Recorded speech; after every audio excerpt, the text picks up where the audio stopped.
we are firmly focused on what we can manage and control. And I hope his presentation shared the sense of urgency that we have. I look forward to sharing more on this when we come back in August. But before closing, let me also share a perspective. Nick kind of hinted at it, but on just how Diageo culture is evolving, firmly focused on emerging stronger as the market recovers, and well-positioned to deliver sustainable, consistent performance while maximizing shareholder returns. You know, many aspects of Diageo culture are resilient and fueling performance, and in particular, the deep pride and engagement of our employees. Our most recent annual engagement survey, and it was just taken here in May, shows a 2 percentage point improvement in engagement versus last year, 7 percentage points above peer benchmarks. You know, 18 months ago, I initiated a multi-year cultural change program across Diageo focused on driving greater speed and agility, an area where we know we needed to strengthen our culture and performance. And as part of this, we changed one of our long-standing values to be better, to reflect a culture focused on continuous improvement and learning. And we also launched 4 dial-up behaviors to reinforce the continuous improvement mindset: external curiosity, acting decisively, collaborating efficiently, and experimenting and learning. And this multifaceted culture change program included clear leader accountability measured through organizational pulse surveys, capability building with over 550 culture change champions. And finally, we put those behaviors into practice into some of our most crucial areas of performance, modifying how we work.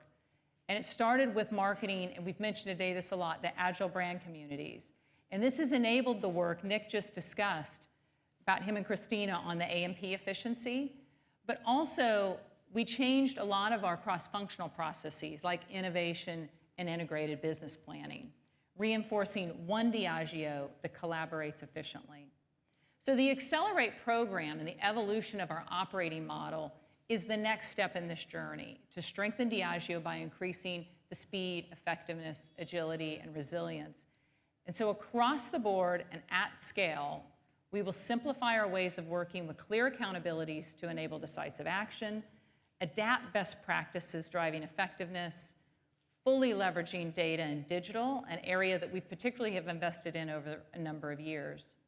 And so as we move forward, we're looking at, as Nick mentioned, aligning incentives over the long and short term to ensure that they support this transformation. So more to come on Accelerate and our evolving culture as we move through the year.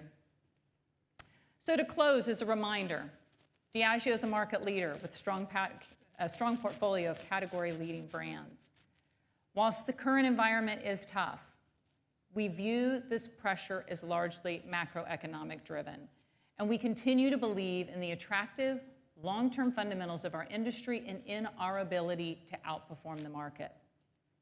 Importantly, our portfolio is well-positioned in premium spirits and beer, and we see a significant opportunity ahead in both spirits and Guinness, which we have focused on today.